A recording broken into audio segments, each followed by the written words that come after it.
Hello everyone, welcome to Work Smart Math. I'm going to walk you through an excellence question from this external standard. This is from the NCEA website from last year's calculus exam for this particular standard about differentiation. And this answer script is an excellence grade. Now, as we scroll this down to the last question of question 2, you'll see that the answer here is not complete. And this is why I'd like to walk you through this question in this video. So please take a moment and have a look at this question and give it a go if you like. Alright, let's see what the question has given us. We know there's a function y and k is a non-zero constant. This function has only one turning point at q. The question has asked us to find x coordinate of that turning point. Okay, let's see what the student has done. They have differentiated the function, which is correct. We need to use both the quotient and product rule to do this. And then they try to differentiate the function again.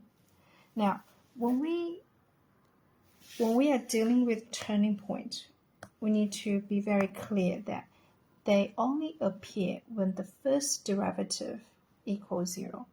So we don't need to differentiate the function twice.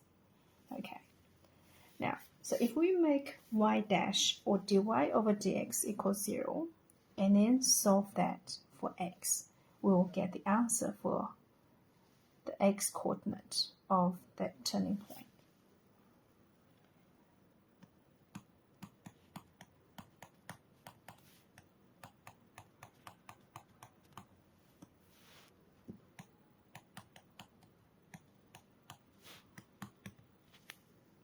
When we make this equal 0, that means the numerator is 0.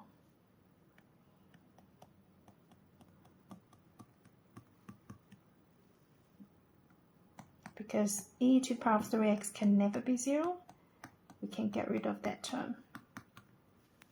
And now we've got a quadratic equation here. Normally we could just solve it for x, but here we don't know what k is. However, we do know there is only one turning point. That means for this quadratic equation, there's only one solution. When the quadratic equation has only one solution, that means the determinant of that equation is 0. Recall this formula for quadratic equation. The determinant is what's under the square root.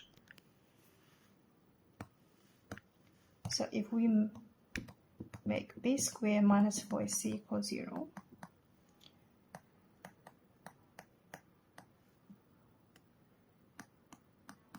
we'll have a quadratic equation about k.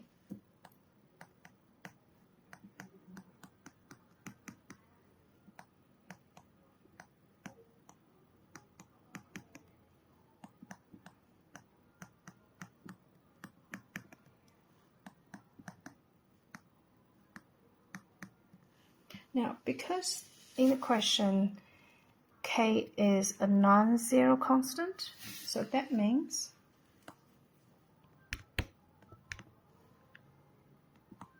k has to be 8 over 3. So when this part is 0, that means x equals negative b over 2a.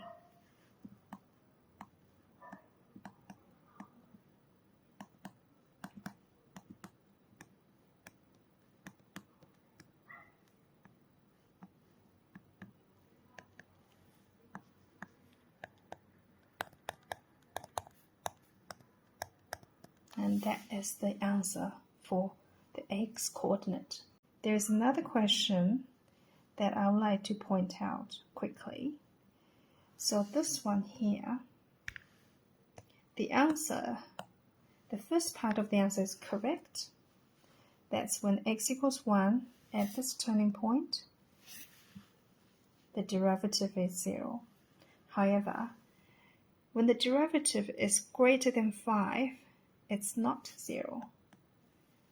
It should be written as x less than 5 but greater than 3, which is this segment of the graph. Okay. Right, that is this paper. Hope you find this helpful. If you like this video, please give me a thumb up and subscribe to my channel for more. I also offer online tutoring lessons that can be easily booked at www.worksmartmath.com. Why work harder when you can work smarter? See you next time.